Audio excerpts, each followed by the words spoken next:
mulia yang diujikan di luar disertasi adalah 3,94. Disertasi sebagai hasil karya tulis dan penampilan dalam redaksi ilmiah diberi nilai A, sehingga IP kumulatif menjadi 3,97. Dengan merata-ratakan hasil prestasi tersebut, maka kandidat memperoleh angka akhir kelulusannya sebagai Dr. Mutia dinyatakan lulus dengan predikat yudisium sangat memuaskan.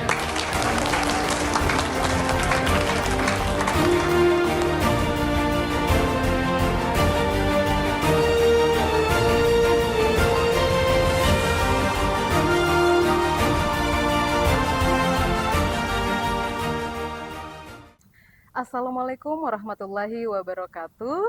Saya Dr. Mutia SAPM AP, Program Studi Doktoral Ilmu Sosial Pasca Sarjana Universitas Tadulako.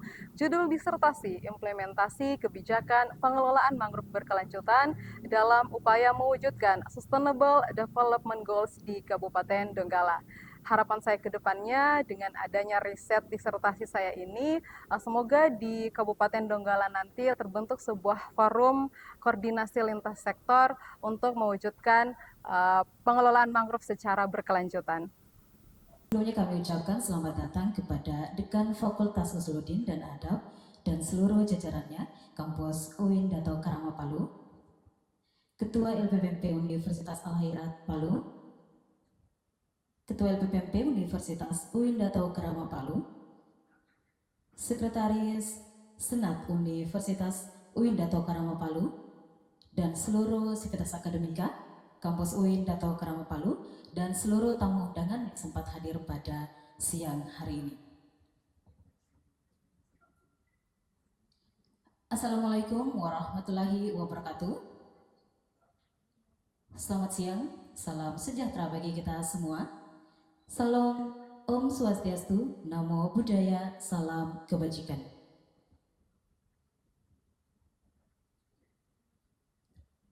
Dengan memohon rahmat dan perlindungan Allah Subhanahu wa Ta'ala, Tuhan Yang Maha Esa, pada hari ini Selasa 23 Desember tahun 2025, sidang ujian terbuka promosi Dr. Promovenda Mutia Stambuk B1323011 dengan judul Implementasi Kebijakan Pengelolaan Mangrove Berkelanjutan dalam upaya mewujudkan Sustainable Development Goals di Kabupaten Donggala. Program studi Doktoral Ilmu Sosial dimulai. Tim penguji memasuki ruang sidang. Hadirin dimohon berdiri.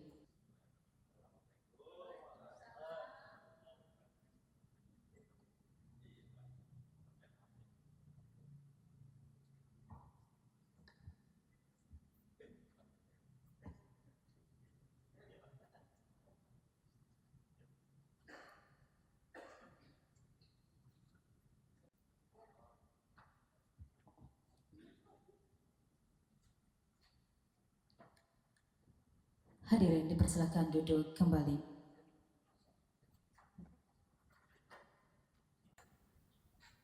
Promovenda memasuki ruang sidang dan mengambil tempat yang telah disediakan.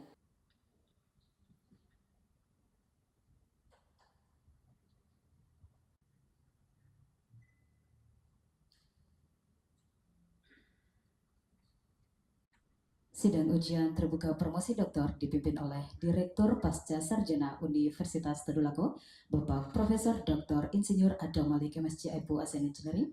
Dengan hormat kami persilakan. Assalamualaikum warahmatullahi wabarakatuh. Selamat siang, salam sejahtera buat kita sekalian. Om Swastiastu, Namo Buddhaya, salam kebajikan. Yang terhormat Bapak penguji eksternal kita pada hari ini, Bapak Dr. Muhammad Rusdi MSc, Bapak-bapak, Ibu, tim penguji, hadirin sekalian, saya lihat banyak para pejabat ini dari UIN Dato Kerama. Assalamualaikum Bapak dan Ibu-Ibu, selamat datang di Pasca Sarjana. Hadirin sekalian, saudari Promopenda. Pertama-tama izinkanlah kami memanjatkan puji syukur kehadirat Allah Subhanahu wa Ta'ala atas limpahan berkat dan rahmatnya kepada kita sekalian, sehingga hari ini kita bisa bersama-sama di tempat ini dalam rangka menghadiri sidang ujian terbuka promosi doktor. Dengan memohon perlindungan, taufik dan hidayah Allah Tuhan Yang Maha Kuasa, saya buka sidang promosi doktor atas nama calon Mutia. Selanjutnya saya persilakan promotor saudari Promopenda untuk membacakan pertanggungjawaban akademik dari Promopenda. Untuk itu saya persilakan kepada Bapak Profesor Dr. Slamet Riyadi, MSI. Silakan, Bro. Assalamualaikum warahmatullahi wabarakatuh. Pimpinan sidang dan tim penguji dan tamu undangan, terutama dari unsur pimpinan Universitas Islam Negeri Dato Karama yang sempat hadir pada kesempatan ini. Terima kasih Bapak dan Ibu sekalian atas perkenan hadir pada ujian promosi doktor pada saat ini. Yang saya hormati penguji eksternal Dr. Muhammad Rusdi, MSI. Beliau adalah dosen tetap pada Fakultas Ilmu Sosial dan Ilmu Politik Universitas Hasanuddin. Dan yang saya hormati para promotor dan kopromotor ya, yang juga berkenan hadir pada kesempatan ini.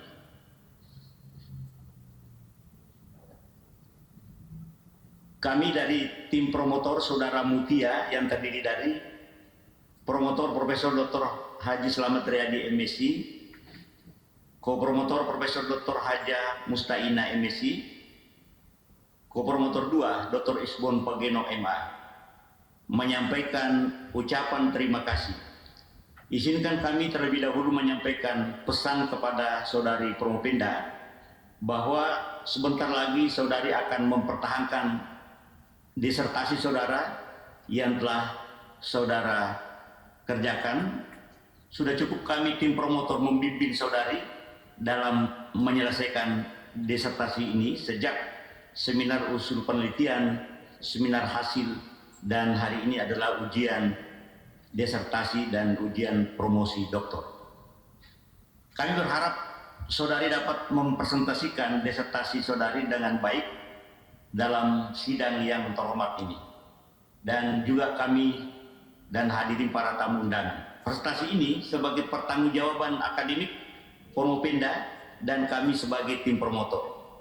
Kami juga berharap saudari dapat mempertahankan disertasi ini sebagai karya ilmiah yang dapat dibanggakan dan dipertanggungjawabkan secara keilmuan terhadap jalan kehidupan di masa yang akan datang.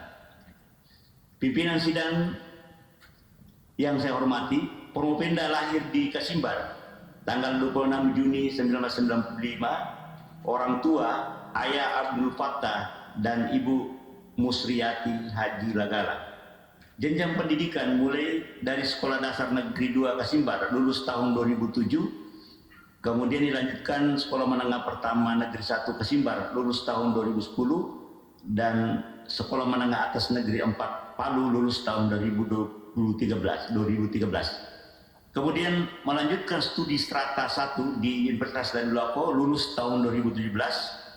Selanjutnya strata 2 pasca sarjana Universitas Darul Aqsa lulus tahun 19. Kemudian pada tahun 2003 melanjutkan ke jenjang program doktor, program studi ilmu sosial bidang kajian ilmu administrasi publik.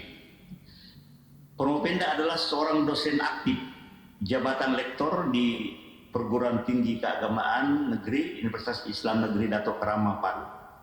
Selanjutnya kami serahkan saudari Promopenda kepada sidang ujian terbuka promosi doktor agar berkenan untuk diuji. Kami tim promotor akan menerima segala keputusan dalam sidang yang terhormat ini.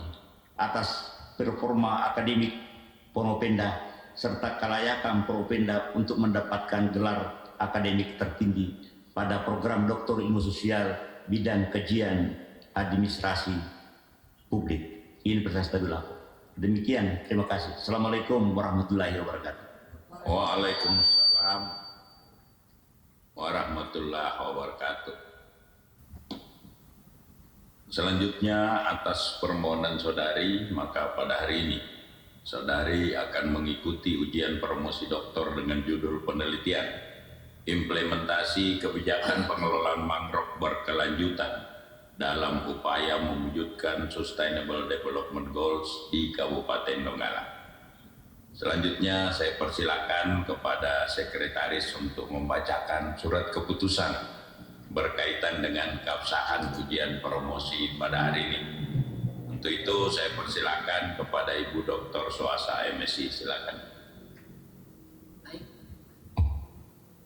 Keputusan Direktur Pascasarjana Universitas Tadulako nomor 6262/UN 28.12/KM/2025 tentang penetapan tim penguji ujian terbuka promosi doktor program studi ilmu sosial program doktor Pascasarjana Universitas Tadulako.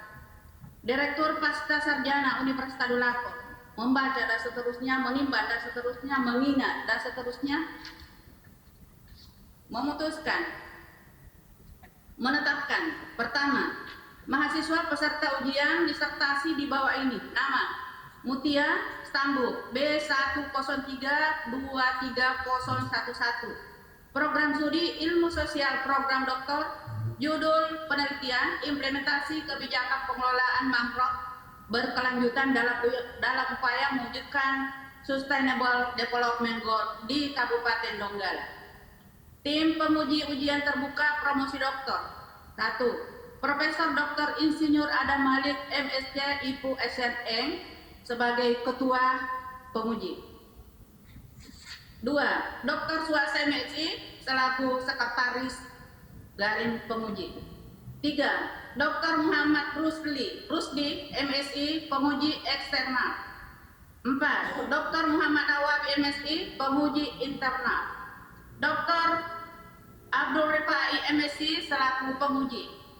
Profesor Dr. Slamet Riyadi MSI promotor garing penguji. Profesor Dr. Mustaina MSI ko-promotor garing penguji. Dr. Isbon Pageno MA ko-promotor garing penguji. Dr. Nasir Mangas MSI penguji. Dr. Muhammad Irfan Mukti MSI penguji. Kedua, konsekuensi pembiayaan yang diperlukan atas diterbitkannya keputusan ini dialokasikan melalui sistem perhitungan pembayaran remunerasi sesuai dengan ketentuan peraturan perundang-undangan yang berlaku. Ketiga, keputusan ini berlaku terhitung mulai tanggal ditetapkan dengan ketentuan. Apabila di kemudian hari ternyata terdapat kekeliruan di dalamnya, akan diadakan perbaikan sebagaimana mestinya. Ditetapkan di Palu pada tanggal 16 Desember 2025, Direktur Profesor Dr. Insinyur Adam Malik MSc IPU ASEAN. Terima kasih. Saya kembali. Ya, terima kasih Ibu Dr. Suasa. Selanjutnya saya persilakan kepada Pronopenda untuk memaparkan ringkasan hasil penelitian disertasi saudari. Kurang lebih 15 menit, silakan. Alhamdulillah, salatu wassalamu ala rasulillah amma ba'd. Puji syukur kita panjatkan kehadirat Allah Subhanahu wa Ta'ala karena atas limpahan rahmat, taufik dan hidayahnya sehingga kita dimudahkan pada hari ini dapat melaksanakan ujian promosi doktoral. Pronopenda memperkenalkan diri, nama Mutia Stambuk B103230111, program studi ilmu sosial doktoral. Izinkan kami mempresentasikan disertasi kami dengan judul Implementasi Kebijakan Pengelolaan Mangrove Berkelanjutan dalam upaya mewujudkan Sustainable Development Goals di Kabupaten Donggala.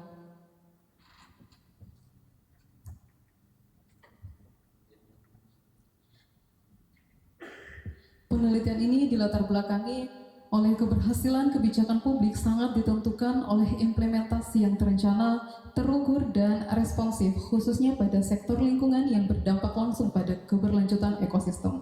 Salah satu sumber daya alam yang membutuhkan implementasi kebijakan yang tepat adalah hutan mangrove. Mangrove merupakan ekosistem pesisir yang memiliki fungsi ekologis, penyerap CO2, pelindung pantai, habitat biodiversitas, dan ekonomis, termasuk perikanan dan pariwisata. Upaya konservasi dan restorasi ekosistem mangrove kini menjadi isu yang semakin penting. Banyak negara dan organisasi internasional yang telah mengembangkan berbagai program untuk memperbaiki ekosistem mangrove yang rusak. Dalam konteks Kabupaten Donggala yang memiliki garis pantai yang panjang dan ekosistem mangrove yang signifikan, Kabupaten Donggala juga menghadapi berbagai tantangan terkait dengan kerusakan ekosistem mangrove, baik karena faktor alam maupun aktivitas manusia seperti konversi lahan menjadi tambak, penebangan liar, dan pencemaran seperti yang terjadi di kawasan wisata hutan mangrove di Desa Kabunga Besar, Kecamatan Banawa. Kawasan yang dulunya dikembangkan sebagai destinasi wisata kini berada dalam keadaan terbengkalai, minim perawatan, dan dipenuhi sampah. Kondisi tersebut tidak hanya mengurangi daya tarik wisata, tetapi juga menurunkan kualitas ekosistem mangrove yang ada di lokasi tersebut. Fenomena ini mencerminkan bahwa pengelolaan kawasan mangrove tersebut tidak berjalan secara berkelanjutan dan tanpa perencanaan jangka panjang yang jelas. Padahal jika dilihat dalam Perda Kabupaten Donggala nomor 2 tahun 2024 tentang fasilitasi pengelolaan mangrove, telah ditegaskan bahwa pengelolaan mangrove harus dilakukan secara berkelanjutan, sehingga hal tersebut mengindikasi adanya kesenjangan antara regulasi dan praktik di lapangan, baik dalam hal pengawasan, pembinaan, maupun partisipasi masyarakat. Temuan ini menjadi salah satu indikator penting yang menunjukkan perlunya evaluasi mendalam terhadap strategi implementasi kebijakan pengelolaan mangrove di Kabupaten Donggala, agar tujuan keberlanjutan sebagaimana diamanatkan Perda tersebut dapat tercapai.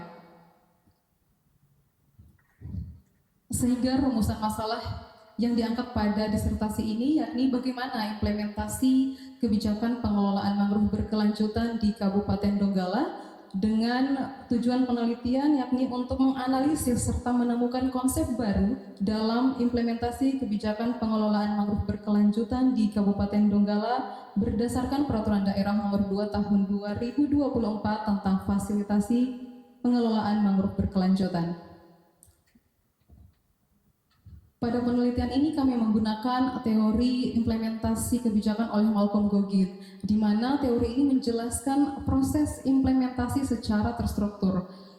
Gogin DKK 1990 memperkenalkan 3 indikator utama, yaitu yang pertama ada isi kebijakan, di mana mengacu pada sejauh mana substansi atau muatan dari kebijakan itu sendiri, termasuk tujuan, strategi, prinsip, dan instrumen kebijakan dirumuskan secara jelas sesuai dengan kebutuhan lapangan. Indikator yang kedua ada format atau struktur komunikasi, mengacu pada mekanisme penyampaian kebijakan dari tingkat pusat ke pelaksana di lapangan atau daerah. Dan indikator yang ketiga ada reputasi aktor, mengacu pada tingkat kepercayaan, legitimasi, kredibilitas, dan persepsi masyarakat terhadap pelaksana kebijakan. Sehingga pada kerangka pikir, di sini penelitian kami menganalisis terkait dengan implementasi kebijakan pengelolaan mangrove berkelanjutan di Kabupaten Donggala berdasarkan Perda Nomor 2 Tahun 2024 tentang fasilitasi pengelolaan mangrove berkelanjutan yang dianalisis dengan menggunakan teori implementasi kebijakan oleh Malcolm Gogin dengan 3 indikator, yaitu isi kebijakan, format, struktur komunikasi, dan reputasi aktor. Dan diharapkan nanti hasil dari penelitian ini akan terwujudnya pengelolaan mangrove secara berkelanjutan. Penelitian ini menggunakan metode kualitatif dengan lokasi penelitian di Kabupaten Donggala. Alasan kami memilih lokasi Kabupaten Donggala karena Kabupaten Donggala tersebut merupakan salah satu daerah yang memiliki ekosistem mangrove yang cukup luas, dan penelitian dilaksanakan selama 6 bulan sejak bulan Maret sampai dengan Agustus tahun 2025. Adapun hasil penelitian pada indikator isi kebijakan, berdasarkan hasil analisis terhadap Peraturan Daerah Kabupaten Donggala Nomor 2 Tahun 2024 tentang fasilitasi pengelolaan mangrove berkelanjutan, ditemukan bahwa secara substansi isi kebijakan telah cukup kuat secara normatif. Kelengkapan instrumen hukum dalam Perda ini juga cukup memadai dengan mencakup ketentuan teknis tentang perencanaan, pelaksanaan, pengawasan hingga sanksi terhadap pelanggaran. Akan tetapi masih menghadapi tantangan dalam proses transmisi dan internalisasi kebijakan serta pemahaman di kalangan implementer. Pada indikator yang kedua, yaitu struktur komunikasi, ditemukan bahwa mekanisme komunikasi kebijakan belum optimal dan cenderung terbatas pada lingkup sektoral implementer. Selain itu, terdapat keterputusan komunikasi vertikal antara pemerintah daerah dengan masyarakat pesisir, sehingga regulasi ini tidak terinternalisasi dalam praktik pengelolaan mangrove, karena komunikasi kebijakan gagal menjembatani pembuat kebijakan, pelaksana teknis, dan masyarakat. Akibatnya, pengelolaan mangrove di Kabupaten Donggala berjalan secara sporadis, insidental, dan bergantung pada momentum tertentu, bukan pada kerangka kolaboratif yang berkelanjutan. Pada indikator yang kedua, yakni reputasi aktor, pada penelitian ini ditemukan bahwa reputasi aktor dalam implementasi kebijakan pengelolaan mangrove di Kabupaten Donggala lebih menguat pada komunitas lokal dibanding pemerintah daerah. Masyarakat pesisir lebih menaruh kepercayaan kepada komunitas lokal karena komunitas dinilai lebih responsif dan hadir secara nyata di lapangan. Lemahnya reputasi pemerintah justru memindahkan fokus kepercayaan publik kepada komunitas lokal.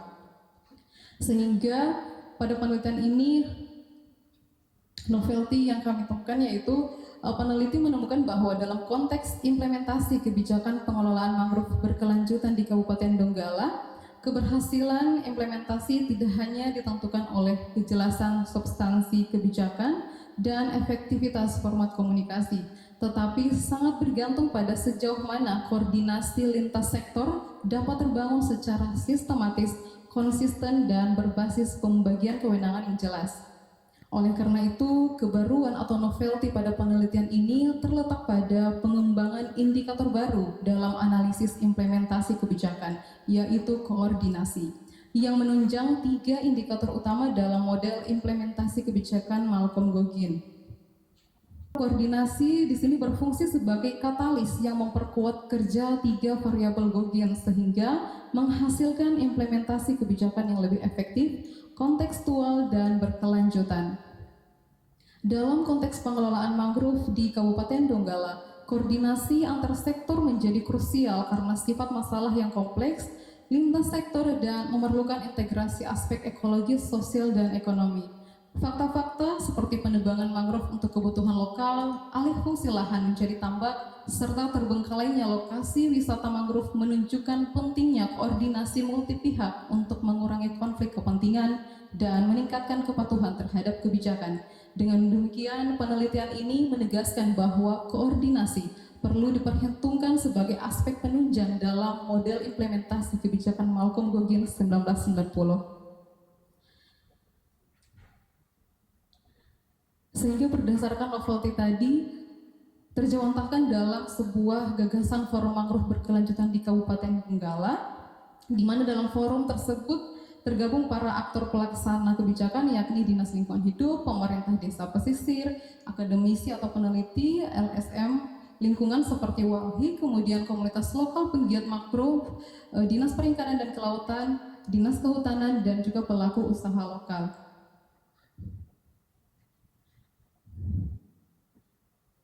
Sehingga pada kesimpulannya, penelitian ini menyimpulkan bahwa implementasi kebijakan pengelolaan mangrove berkelanjutan di Kabupaten Donggala belum optimal. Meskipun ada pada indikator isi kebijakan dinilai cukup memadai, namun masih menghadapi tantangan dalam proses internalisasi dan pemahaman di kalangan pemangku kepentingan.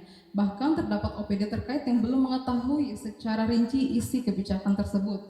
Dan pada indikator struktur komunikasi, mekanisme komunikasi juga masih cenderung terbatas pada lingkup tertentu tanpa adanya saluran komunikasi formal yang menghubungkan pemerintah daerah dengan seluruh pemangku kepentingan, termasuk komunitas pemerhati mangrove. Juga pada indikator reputasi aktor, masyarakat pesisir lebih menaruh kepercayaan kepada komunitas pemerhati mangrove dibanding pemerintah daerah karena komunitas dinilai lebih responsif dan hadir secara nyata di lapangan.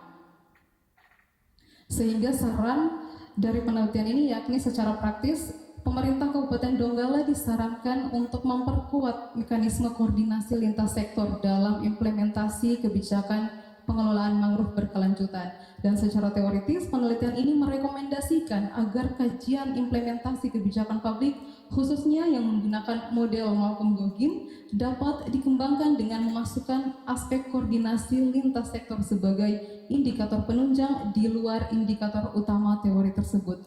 Baik, sekian pemaparan disertasi dari kami. Wassalamualaikum warahmatullahi wabarakatuh. Warahmatullahi wabarakatuh. Bapak, Ibu, tim penguji, boleh kita berikan aplaus kepada Promopenda. Bapak Ibu hadirin sekalian yang saya muliakan, kita melanjutkan ke sesi berikutnya. Pada sesi ini saya akan memberikan kesempatan kepada masing-masing tim penguji untuk mengajukan pertanyaan, komentar, saran maupun sanggahan.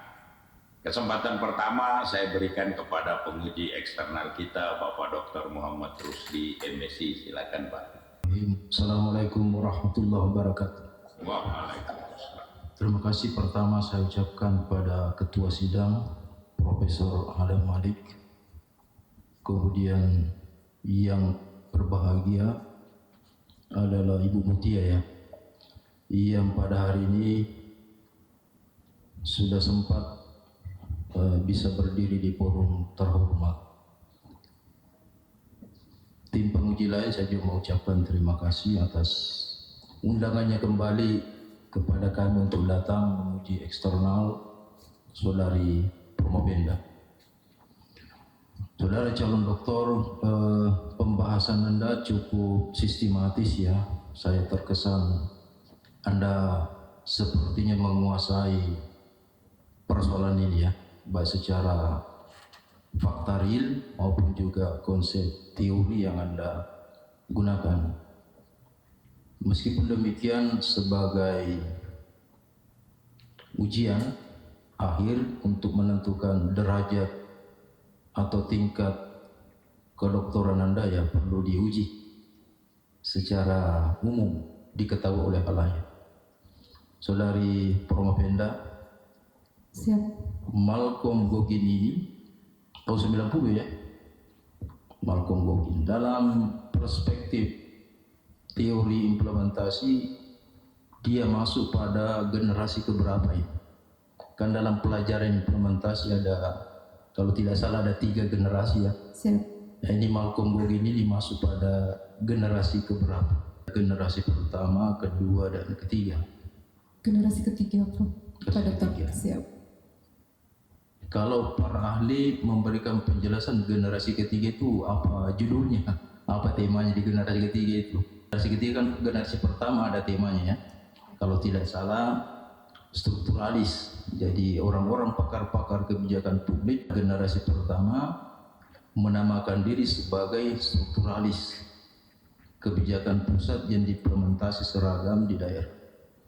Nah, generasi ketiga juga ada nomenklaturnya. Ini apa nomenklaturnya ini apa? Coba. Dokter, yang saya ketahui untuk generasi ketiga karena yang paling terakhir berarti implementasi kebijakan itu berbasis pada pelayanan kepada masyarakat. Ya. Seperti itu. Karena sebelum-sebelumnya kita bicara tentang paradigma administrasi, ada yang namanya new all public administration, kemudian new public management dan new public service. Dan ini karena teori ini masih baru dalam konteks implementasi kebijakan, maka tentu ya masuk pada generasi ketiga yang paling baru berbasis pelayanan kepada masyarakat. Taksonomi studi implementasi Gogin masuk pada betul generasi ketiga, tapi nomenklaturnya adalah hybrida model. Model hybrid. Hybrid ini maksudnya mencampurkan antara pendekatan strukturalis dengan generasi kedua. Nah, ini hebatnya Gogim ini, jadi dia mampu mereduksi teori strukturalis dengan fungsionalis menjadi satu pendekatan hybrida namanya. Kelompok yang lain daripada hybrida adalah Masmanian dan Sabatier. 19 kalau tidak salah 1998 tulisannya. Ini Ibu Mutia ya, jadi namanya itu adalah hybrida. Nah, kira-kira Ibu bisa menjelaskan sebenarnya nilainya sudah cukup bagus Bu Mutia ini, tetapi masih perlu diangkat supaya menjadi lebih maksimal lagi nilainya. Ibu Mutia ini apa intinya teori Malcolm Gogin, terutama dikaitkan dengan pengelolaan mangrove? Silakan Bu. Yang saya ketahui ya, karena berbicara terkait dengan implementasi kebijakan Malcolm Gogin, di sini karena dia variabel utamanya itu ada 3, berkaitan dengan isi kebijakan, kemudian struktur komunikasi dan reputasi aktor. Yang saya ketahui bahwa teori implementasi kebijakan Malcolm Gogin ini lebih mengedepankan kepada bagaimana melihat komunikasi, gitu, apakah berpengaruh di pengimplementasian kebijakan. Dan di sini Malcolm Gogin mengatakan bahwa implementasi kebijakan itu akan berhasil ketika isi kebijakannya jelas, terstruktur, kemudian komunikasinya berjalan dengan baik, dan reputasi aktornya di masyarakat juga baik. Namun pada penelitian saya yang saya dapatkan berkaitan dengan kebijakan pengelolaan mangrove di Kabupaten Donggala, isi kebijakannya sudah cukup bagus, termasuk dari bagaimana substansinya, kemudian sanksi-sanksinya bagi melanggar. Namun pada indikator komunikasi di situ ada terputus komunikasi dengan berdasarkan hasil penelitian yang saya dapatkan ketika saya meneliti ke masyarakat pesisir, yang mana masyarakat pesisir ini adalah sasaran kebijakan tersebut. Mereka tidak mengetahui keberadaan dari kebijakan tersebut. Di situ saya melihat bahwa ada komunikasi yang terputus di sana, gitu. Kemudian juga kembali lagi ketika melihat indikator yang ketiga, reputasi aktor, ternyata masyarakat lebih percaya kepada komunitas lokal dibanding pemerintah daerah. Peneliti yang menggunakan Malcolm Gogin ini menggunakan pendekatan kuantitatif, ya. Pada halaman 107 Anda sudah kutip bukunya kan, di Gogin. Ya. Di sana ada independent variable, ada intervening, dan juga ada dependent variable. Ini menunjukkan bahwa teori ini sesungguhnya teori kuantitatif. Jadi mungkin perlu disarankan mixed method Anda pakai ya dalam penelitian ini untuk menjelaskan lebih jauh bagaimana teori Gogin ini di dalam melihat kerusakan mangrove di Donggala ya. Di Donggala dengan menggunakan pisau analisis Malcolm Gogin secara kuantitatif Anda bisa melihat bagaimana kerusakan mangrove ya dikaitkan dengan intervensi kebijakan publik. Tapi itu mungkin tidak bisa dilakukan lagi karena sudah promosi ya. Pertanyaan kedua, Saudari Promapenda, saya sebenarnya tertarik bertanya sama beliau karena saya lihat cukup menarik ini pembahasan Ibu Mutia ini. Kira-kira menurut pendapat Ibu Mutia, apakah memang pendekatan Malcolm Gogin ini bisa mengatasi masalah mangrove? Bagaimana logikanya ya? Kalau tidak salah mangrove ini adalah persoalan alamiah ya, alamiah. Dia tumbuh dan berkembang berdasarkan gejala alam. Pada sisi lain implementasi ini sifatnya sosial, intervensi pemerintah. Nah, di mana logikanya ini, Ibu Mutia? Silakan. Ketika kita berbicara terkait dengan perspektif implementasi kebijakan ini berkaitan dengan apakah bisa mengatasi permasalahan mangrove di Kabupaten Donggala, di sini perspektif implementasi kebijakan ini berangkat dari pemahaman bahwa permasalahan mangrove di Kabupaten Donggala ini sebenarnya bukan hanya semata-mata persoalan ekologis saja, tetapi juga ada permasalahan terkait dengan tata kelola kebijakan. Dan oleh karena itu solusi yang kami tawarkan tidak berhenti pada rekomendasi teknis lingkungan saja, melainkan pada perbaikan cara kebijakan tersebut diimplementasikan. Nah, melalui pendekatan implementasi Malcolm Gogin ini, saya menganalisis bahwa permasalahan mangrove dari 4 aspek utama tadi, yaitu isi kebijakan, komunikasi, kemudian reputasi aktor, serta indikator kebaruan yang saya tambahkan sebagai penunjang, yakni koordinasi. Perspektif ini memungkinkan saya sebagai peneliti mengidentifikasi secara spesifik terkait dengan titik-titik kegagalan dari implementasi yang selama ini menyebabkan kerusakan mangrove terus berulang. Ya, dan pertama dari sisi isi kebijakannya, tentu perspektif implementasi membantu mengungkapkan bahwa banyak kebijakan mangrove itu masih bersifat normatif dan belum operasional. Dengan analisis ini, kebijakan dapat diperbaiki agar memiliki tujuan yang jelas dan indikator keberhasilan yang terukur, serta pembagian peran yang tegas antar instansi. Dan kedua, melihat dari indikator yang kedua, yaitu struktur komunikasi. Pendekatan ini menunjukkan bahwa lemahnya sosialisasi dan alur komunikasi kebijakan yang menyebabkan masyarakat pesisir ini tidak sepenuhnya memahami tujuan dan manfaat dari pengelolaan mangrove secara berkelanjutan. Dengan memperbaiki komunikasi ini, terutama dari pendekatan partisipasi, masyarakat lagi tidak diposisikan sebagai objek, melainkan sebagai mitra pengelolaan, seperti itu. Dan dari indikator yang ketiga juga, perspektif implementasi menegaskan pentingnya kepercayaan publik. Jadi Malcolm di sini menegaskan bahwa kepercayaan publik itu ternyata sangat penting mempengaruhi implementasi. Dan ketika aktor pemerintah memiliki legitimasi yang lemah, tentu kebijakan akan cenderung diabaikan oleh masyarakat. Dan oleh karena itu, penguatan kapasitas, integritas, dan kehadiran aktor pelaksana di lapangan menjadi bagian dari solusi kebijakan. Dengan demikian, perspektif implementasi ini akan mampu mengatasi permasalahan mangrove dengan cara mengubah pola kebijakan yang selama ini bersifat sektoral, sporadis, dan reaktif menjadi kebijakan yang terkoordinasi, partisipatif, dan berkelanjutan. Sekian Pak Dokter. Baik, terima kasih Pak Dr. Muhammad Rusdi. Selanjutnya saya persilakan kepada Bapak Dr. Muhammad Nawawi MSI. Silakan Pak. Dan saya sudah menyiapkan 20 pertanyaan, Prof. Ya, terima kasih Pak Pimpinan Sidang. Yang saya hormati tim penguji teristimewa dari penguji eksternal Pak Muhammad Rusdi. Selamat datang kembali Pak. Bapak Ibu sekalian, yang saya hormati pimpinan dan staf dari UIN Dato' Kerama, selamat datang Pak di ruang ujian promosi doktor. Yang berbahagia semua keluarga Ibu Mutia yang hadir pada kesempatan ini, yang tentu jauh dari Kasimbasan ya, nah, dengan yang lainnya.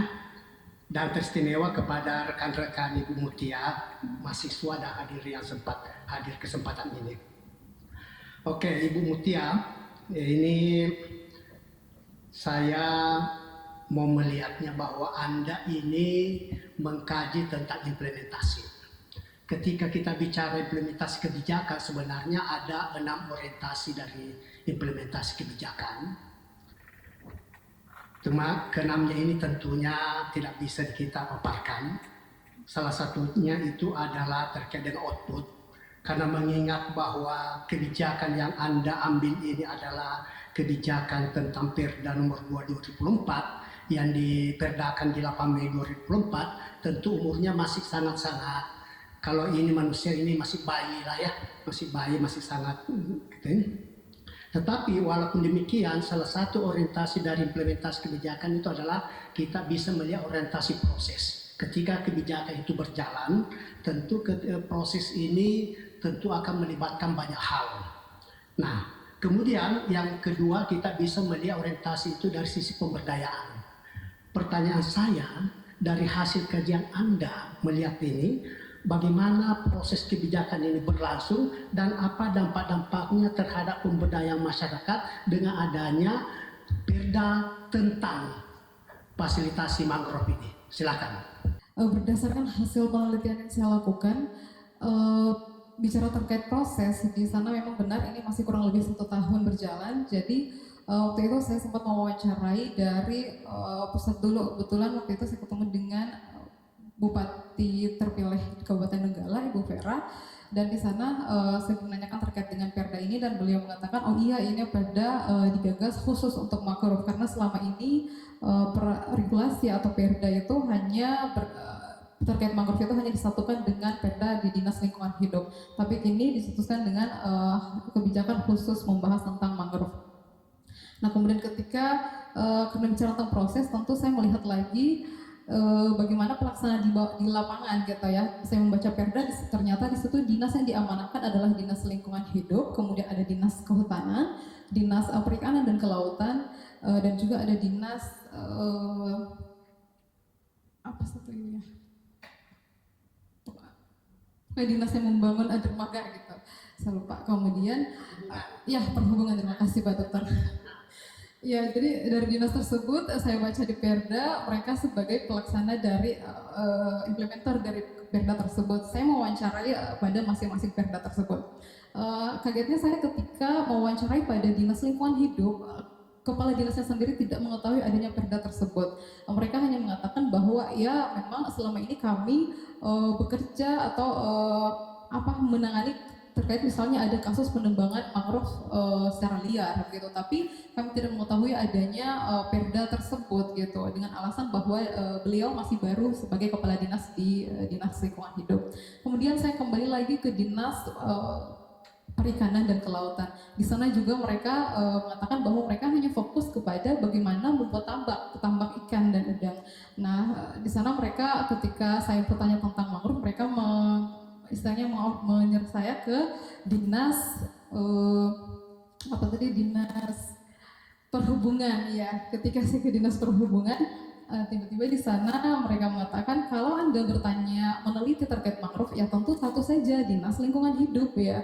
Lalu kemudian di sana saya menarik kesimpulan bahwa benar ternyata ini dinas-dinas yang dijadikan sebagai implementer ini tidak mengetahui secara keseluruhan ternyata mereka diamanahkan untuk menjalankan perda tersebut. Nah sehingga itu dalam proses berjalannya saya menyimpulkan bahwa ini ternyata perda ini hanya terhenti pada normatif saja, tapi tidak berjalan secara dalam proses yang cukup signifikan seperti itu.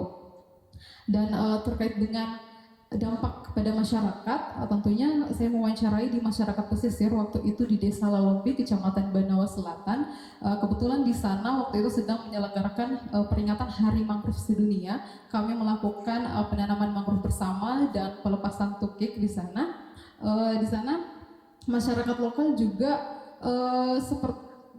ketika saya bertanya terkait dengan kebijakan ini, mereka hanya bilang, oh selama ini kalau kami ketika menanam mangrove kami hanya diarahkan oleh komunitas-komunitas lokal pegiat mangrove. Untuk kehadiran pemerintah kami rasa mereka belum ada begitu menyuruh kami, dan untuk dampak saya rasa belum menyentuh titik masyarakat pesisir begitu Pak Dokter. Iya. Karena 20. Iya. Kalau saya mencermati tadi di tujuan penelitian Anda itu salah satunya adalah menemukan konsep baru. Dan kalau kita kaitkan dari sebuah ilmu, ada yang dikenal dengan state of the art, sebuah penelusuran peneliti untuk menemukan kebaruan-kebaruan gitu ya. Dan kalau saya membaca kebaruan Anda itu muncul satu hal yang Anda sebut sebagai koordinasi. Tapi sebenarnya koordinasi ini kalau saya melihat di Perda itu sebenarnya sudah tertera di bab 10 kelembagaan. Di situ disebutkan di pasal 25, Bupati membentuk tim koordinasi strategi pengelolaan ekosistem mangrove di tingkat kabupaten. Tapi kemudian Anda memunculkan kebaruan koordinasi, dan kebaruan ini tidak lahir serta-merta, tapi lahir dari sebuah penelusuran fakta-fakta lapangan dan penelusuran teori-teori yang mendukung tentang itu. Tentu ada alasan filosofi di mana saudara Propenda ini melakukan itu. Apakah koordinasi ini lahir karena begitu banyaknya kelembagaan yang terlibat di dalamnya, sehingga terlibat dalamnya misalnya ada OPD, ada yang dari luar dan sebagainya, ataukah karena kompleksitas mangrove ini dipertahankan sehingga koordinasi itu menjadi penting menurut Anda? Nah, yang saya minta Anda, filosofi koordinasi ini kenapa muncul seperti itu? Karena ini adalah sesuatu yang temuan Anda yang membedakan dari penelitian-penelitian sebelumnya. Silakan. Baik, terima kasih Pak Dokter. Iya benar, dalam Perda Kebijakan Nomor 2 Tahun 2024 tersebut sudah ada pasal yang membahas terkait dengan koordinasi. Makanya tadi dalam temuan saya bahwa berkaitan dengan isi kebijakan ini secara normatif sudah cukup baik begitu. Namun ketika saya melakukan kembali penelitian, kenapa saya munculkan kembali indikator koordinasi ini ya begitu? Karena berdasarkan hasil penelitian yang saya lakukan, bahwa saya ambil contoh kasus gitu. Saya terjun ke Kabupaten Donggala, khususnya di Kabupaten Banawa, di Kecamatan Banawa dan Banawa Selatan. Di sana Dinas Lingkungan Hidup terus membuat program untuk bagaimana merawat mangrove, bagaimana mengelola mangrove secara berkelanjutan. Kemudian di sisi lain Dinas Perhubungan, mereka juga di sana membangun dermaga, dan otomatis ketika membangun dermaga tentu ada ekosistem mangrove yang ditebang gitu. Kemudian di Dinas Perikanan dan Kelautan, di Dinas Perikanan dan Kelautan juga mereka fokus pada program bagaimana membuat tambak udang dan ikan. Dan tentu tambak itu sebagian besar dihasilkan dari ekosistem mangrove yang dalam tanda kutip dimusnahkan begitu. Nah, sehingga di sini saya melihat ternyata dalam Perda ini walaupun sudah teramanahkan ada koordinasi, kemudian pada dinas-dinas tersebut juga telah tertera di situ amanah mereka, akan tetapi mereka hanya masing-masing bekerja secara sektoral, masing-masing fokus pada programnya, tapi tidak ada terjalin artinya kolaborasi yang kompleks gitu dan koordinasi. Dan saya rasa kenapa tidak terjalin kolaborasi, karena tidak ada koordinasi begitu.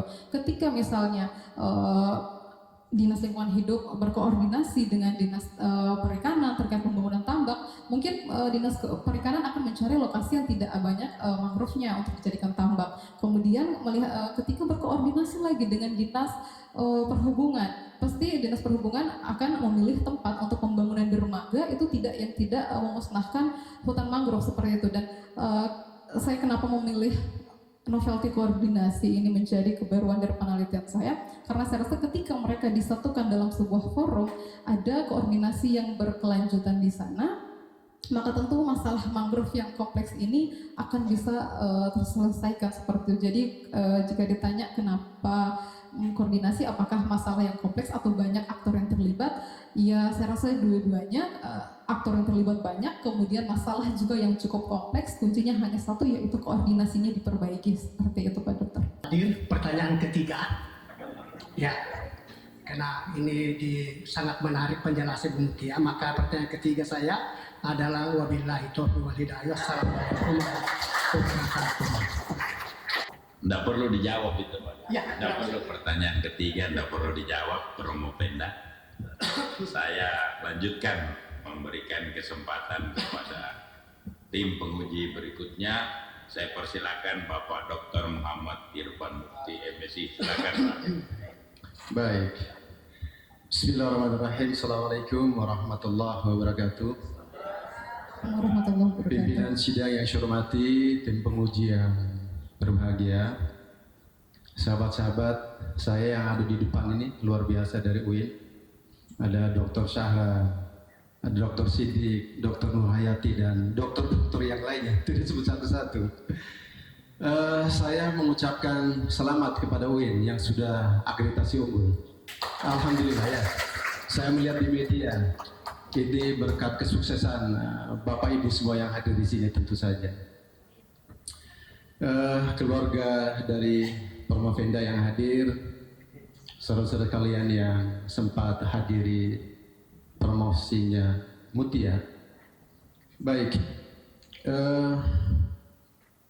Saudara Mutia itu waktu S1, S2 saya bimbing. Alhamdulillah, saya turut bahagia, saya turut berbangga karena Mutia itu perempuan yang kuat. Dia perempuan tangguh, seperti Cut Mutia di Aceh. Iya, alhamdulillah. Saya salutlah begitu dengan perjuangannya, dengan ketangguhannya. Karena saya tahu betul sejak S1, S2 dan kebetulan di S3 di dipromotori oleh sahabat-sahabat saya. Ada hal yang cukup menarik Mutia. Kalau kita melihat dari sisi hasil novelty yang Mutia jadikan dasar dalam penelitian ini adalah koordinasi gitu ya. Kalau saya meminjam istilahnya Pak Dr. Syahran ini, koordinasi itu kurnya cuma dinasi. Jadi ketemu di makan siang saja. Akurnya begitu. Begitu Pak Dr. Syahran ya. Jadi koordinasi itu selalu diplesetkan istilah itu. Core-nya itu cuma dinasi. Jadi ketemu makan siang baru bersahabat. Setelah selesai makan siang berkelahi lagi itu. Jadi terminologi tentang koordinasi sebetulnya di dalam kajian kebijakan publik itu, bahwa kebijakan itu sesungguhnya keputusan gitu ya. Sesungguhnya tindakan pemerintah untuk melakukan sesuatu atau tidak melakukan sesuatu.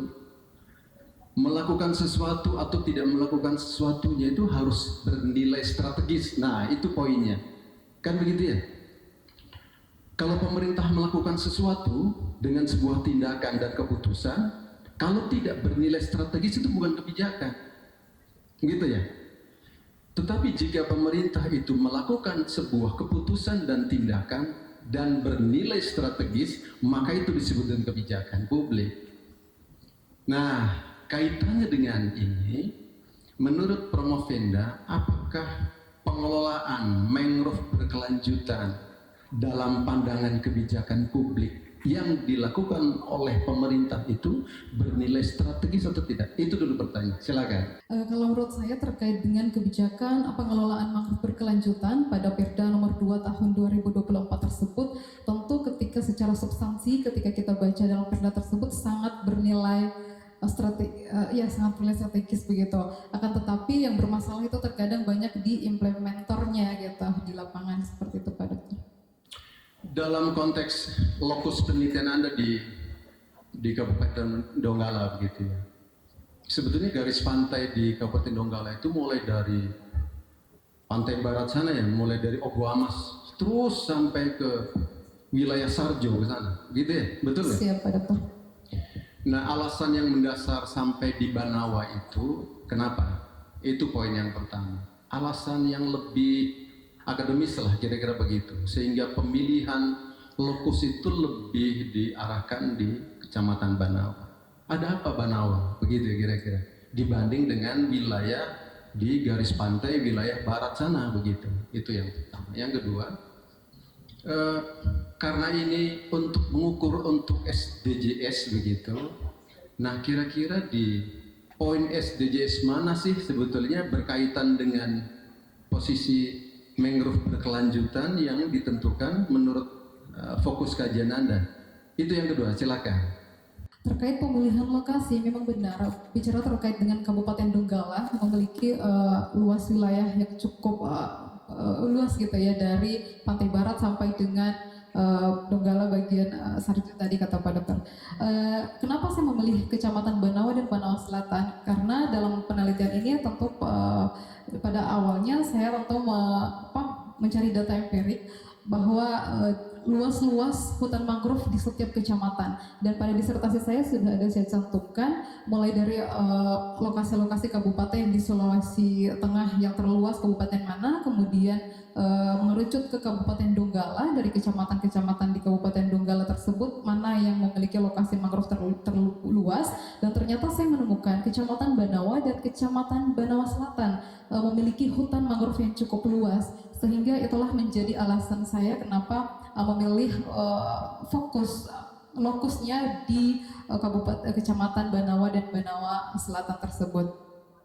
Kemudian bicara terkait dengan SDGs atau Sustainable Development Goals, SDGs ini kan adalah program pembangunan global gitu, tujuan pembangunan global yang dicetuskan oleh PBB mulai tahun 2015 sampai dengan tahun 2030 nanti, dan di SDGs ini ada 17 poin atau 17 goals yang ingin dicapai dari rentang periode 2015 sampai dengan 2030 nanti.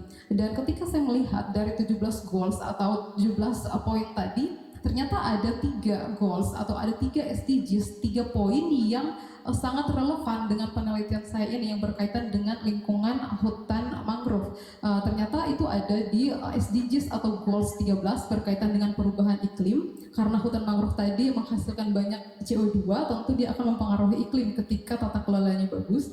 Kemudian di SDGs ke-14 itu ada poin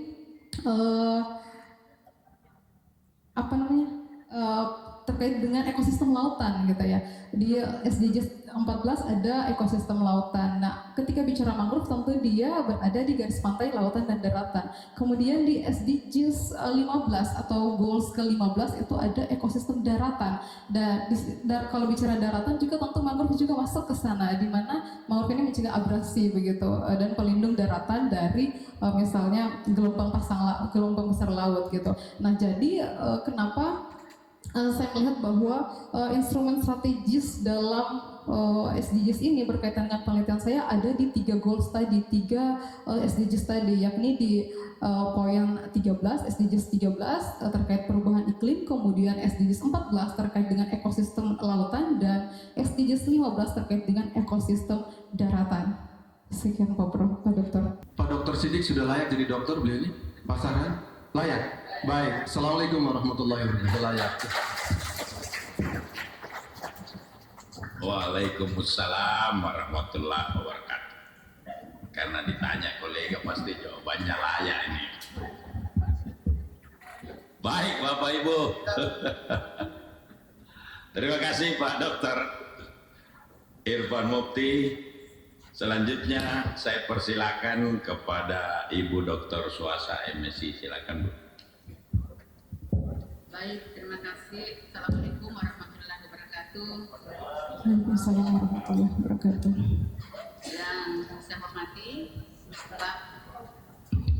Yang saya hormati Bapak Ibu tim penguji, terkhusus kepada Bapak Dr. Rusdi MSI selaku penguji eksternal. Selamat datang Pak. Dan kepada Bapak Ibu dosen dan UIN, selamat datang. Dan orang tua dan keluarga teman-teman yang saya hormati, Ibu Mutia. Siap Ibu Dokter. Promopenda, ya. Alhamdulillah sudah berada di tahap terakhir. Semoga sebentar bisa mendapatkan gelar doktor. Amin. Nah, mangrove merupakan ekosistem pesisir yang memiliki peran penting sebagai pelindung garis pantai dari erosi, abrasi, serta sebagai penyangga ekosistem laut. Mungkin ini pertanyaan mirip dengan Pak Dr. Mufti tadi. Nah, lokus penelitian saudara adalah di Kabupaten Donggala. Nah, yang saya ingin tanyakan, kenapa sampai Kabupaten Donggala diambil sebagai lokus penelitian? Kenapa bukan kota atau di kabupaten-kabupaten lainnya? Nah, saya rasa mangrove itu berada di kota ada, kemudian di kabupaten lainnya juga ada, dan semua membutuhkan. Saya persilakan Promopenda. Alasan memilih kenapa di Kabupaten Donggala, lagi-lagi saya di sini sudah mencantumkan data saya bahwa dari seluruh kabupaten yang ada di Sulawesi Tengah, Kabupaten Donggala merupakan salah satu kabupaten yang juga memiliki hutan mangrove yang terluas. Dan kenapa saya tidak memilih di kota? Ya benar bahwa di kota itu juga banyak mangrove-nya, termasuk di kota Palu.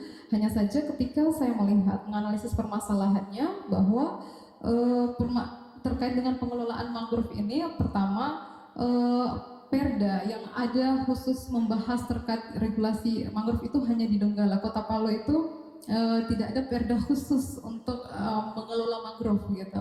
Kemudian yang kedua, ketika melihat permasalahan, ternyata masalah yang lebih kompleks itu ada di Kabupaten Donggala. Di kota sangat jarang kita temui hutan mangrove dialihkan menjadi tambak. Bahkan jarang kita temui hutan mangrove dijadikan sebagai ditebang secara liar oleh masyarakat. Tapi di Kabupaten Donggala, khususnya di Kecamatan Banawa dan Banawa Selatan, di sana masih sering ditemukan ada penebangan hutan mangrove secara liar, sehingga di situ saya melihat bahwa menarik untuk diteliti ada apa, karena kalau kita melihat kebijakannya ada, yaitu Perda nomor 2 tahun 2024, akan tetapi pada praktik di lapangannya masih belum bisa terselesaikan atau mangrove tersebut belum terkelola dengan berkelanjutan. Seperti itu, Ibu Dokter.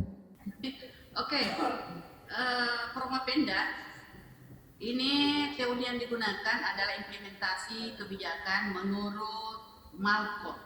Ya. Oke, yang saya ingin tanyakan, faktor apa yang paling menentukan keberhasilan implementasi kebijakan pengelolaan mangrove berkelanjutan di Kabupaten Donggala? Saya persilakan.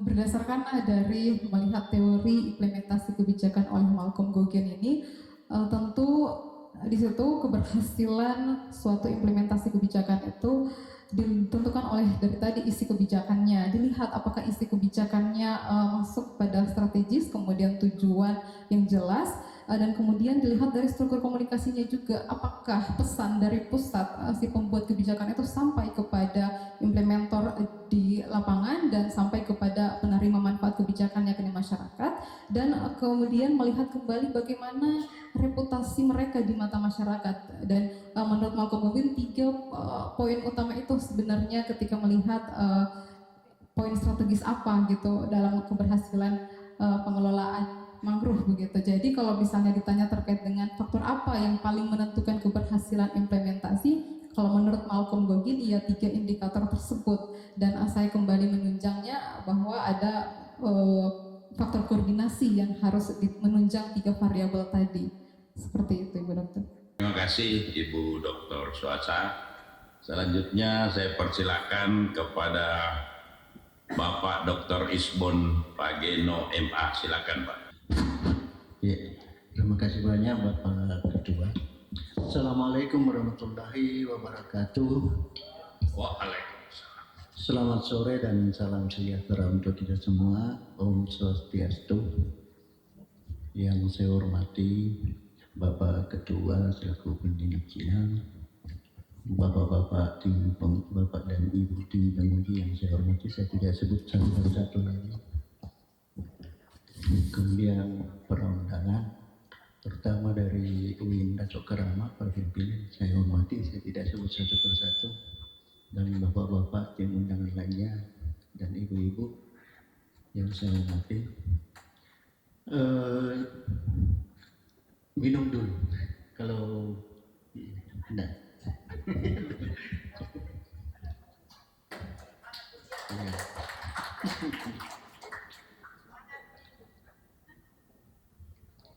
Iya. Saya selaku co-promotor 2 cukup bangga melihat jawaban-jawaban Ibu Mutia. Ya. Apalagi tadi tim penguji sudah memberi pujian. Iya. Namun demikian, saya masuk penguji. Pertanyaan saya singkat saja, ada 2, singkat. Jawabannya bisa singkat. Nah, Anda kan mau jadi doktor administrasi publik, ya BKU administrasi publik. Nah, pilihan judul Anda mengarahkan studi kebijakan, itu implementasi kebijakan. Studi kebijakan itu kan bisa dilihat dari 2 sudut pandang, dari perspektif manajemen dan dari segi proses.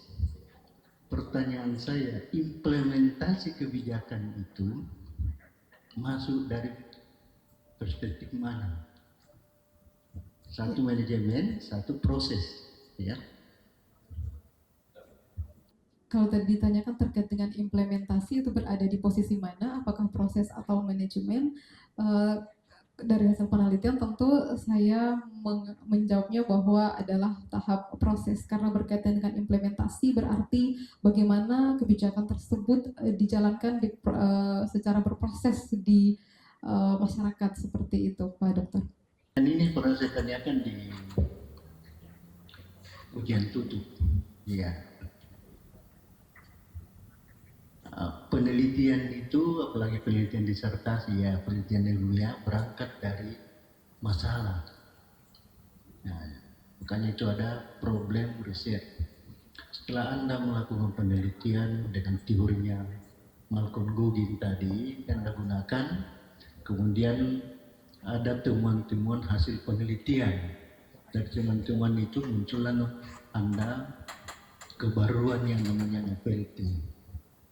Yang saya tanyakan ini, apakah ada keterkaitan dan di mana keterkaitannya antara problem riset dengan novelty? Karena begini, problem riset itu ada ketidaksesuaian, mungkin bahasa kasarnya ya, antara dasain dan dasolin. Di situ ada gap, kesenjangan, di situ ada celah. Nah, pertanyaan tadi saya, novelty itu di mana keterkaitannya dengan problem riset? Ini pernah saya tanyakan di ujian tutup. Ini penting juga ini ketahui kan Anda sebagai Promopenda. Silakan. Bicara tentang apa keterkaitan antara research gap dengan kebaruan atau novelty penelitian saya, ketika melihat research gap atau permasalahan dari penelitian saya ini, yakni itu tadi, ketika kita melihat ada kebijakan yang mengatur terkait dengan pengelolaan mangrove secara berkelanjutan. Artinya mangrove itu harus dikelola secara berkelanjutan. Namun ketika kami meneliti di lapangan, kami melakukan observasi, di sana kami melihat bahwa mangrove tersebut seperti contoh kasus di ekowisata di Kabunga Besar tadi, di situ hanya berlangsung beberapa bulan saja untuk wisata mangrove-nya, akan tetapi ketika beberapa bulan kemudian kami mengecek, ternyata di sana sudah tidak terawat lagi. Artinya tidak ada pengelolaan mangrove yang berkelanjutan di sana. Kemudian ketika melihat permasalahan lagi di perda tersebut, di kebijakan tersebut sudah dituliskan bahwa dilarang untuk menebang mangrove secara liar tanpa ada izin seperti itu. Namun yang kami temukan di lapangan bahwa ternyata masih juga ada masyarakat, khususnya masyarakat pesisir, yang menebang pohon mangrove dengan alasan bahwa ketika mereka di Pantai Barat waktu itu ada yang saya wawancarai, ketika mereka memanen cengkeh itu membuat tangga, itu bahannya dari pohon mangrove seperti itu. Dan menurut saya itu adalah permasalahan juga yang tidak berkesesuaian dengan amanah perda tadi. Nah, sehingga ketika kami meneliti kemudian membawa teori Malcolm Gugin tadi, melihat bahwa apa sebenarnya yang terjadi di lapangan tersebut. Peraturan daerah sudah ada, regulasinya sudah jelas, kemudian dinas-dinas yang terkait juga sudah jelas siapa yang diamanahkan. Namun masih juga terdapat permasalahan tidak adanya pengelolaan mangrove secara berkelanjutan, dan ternyata kita cek akar masalahnya itu ada di ketidakadaannya koordinasi, di mana para dinas-dinas terkait mereka masing-masing bekerja, artinya bekerja secara sektoral gitu. Dinas lingkungan hidup fokus dengan program penanaman mangrove-nya, namun setelah ditanam tidak lagi kemudian dievaluasi apakah, tidak lagi kemudian dikontrol apakah mangrove tadi hidup ataukah mati seperti itu. Akhirnya tidak ada berkelanjutan. Pun juga sebaliknya dengan Dinas Kelautan dan Perikanan, mereka juga hanya fokus dengan bagaimana membangun tambak tanpa membuat pengelolaan mangrove ini secara berkelanjutan seperti itu. Nah, sehingga dari situ kami menarik kesimpulan bahwa koordinasi yang tidak ada di sini. Jadi sehingga kenapa saya mengambil novelty koordinasi, karena keterkaitannya di situ, Pak Dokter. Sekian. Dr. Isbon Pageno. Selanjutnya saya persilakan Ibu Profesor Dr. Mustaina MSI. Silakan, Prof. Assalamualaikum warahmatullahi wabarakatuh.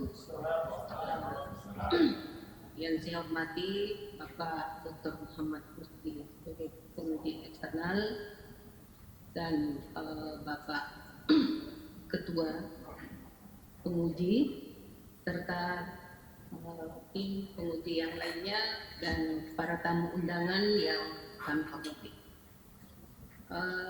Tadi sudah banyak informasi-informasi yang disampaikan dari Promopenda tentang implementasi kebijakan pengelolaan mangrove berkelanjutan.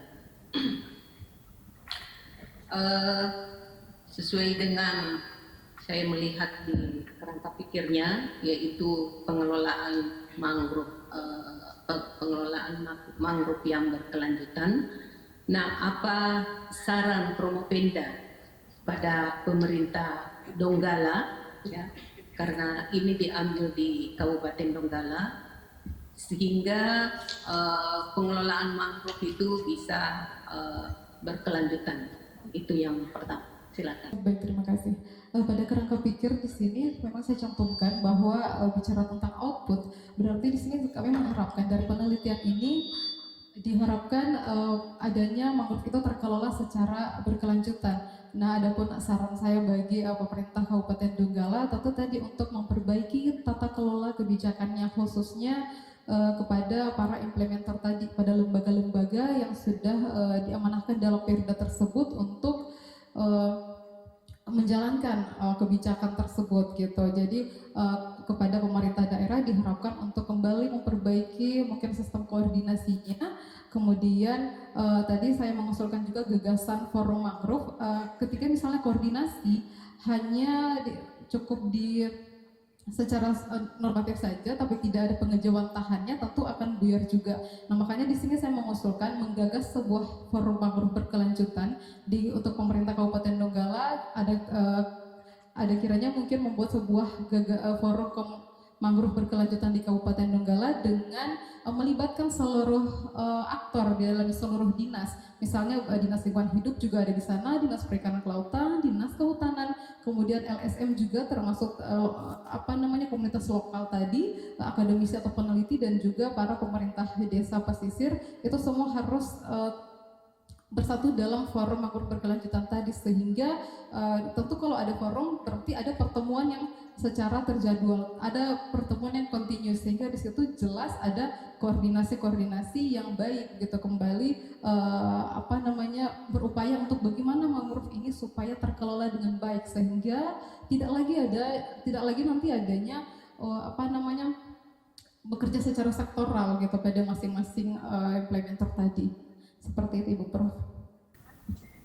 Tadi disampaikan bahwa masing-masing sektor itu bekerja, ada yang terjadi penebangan, kemudian yang lain-lainnya. Nah, dalam pengelolaan mangrove ini yang berkelanjutan, siapa sebenarnya yang menjadi pengawas? Karena kalau kita melihat dan mendengarkan informasi-informasi yang disampaikan tadi, dalam koordinasi itu sebenarnya sebaiknya ada pengawas, sehingga kalau terjadi penebangan atau yang terjadi yang lainnya tentang mangrove ini, nah itu bisa dilihat dari segi pengawasnya. Silakan. Ya, siap, terima kasih. Itu pertanyaan Ibu Prof. Berdasarkan Perda nomor 2 tahun 2024 ini, di dalamnya ketika saya membacanya bahwa dari bab 1 pasal 1 sampai dengan akhir, di sana hanya tertera bagaimana strategis dari Perda tersebut dijalankan, kemudian siapa-siapa penanggung jawabnya, dan kemudian sanksi-sanksi bagi pelanggarnya.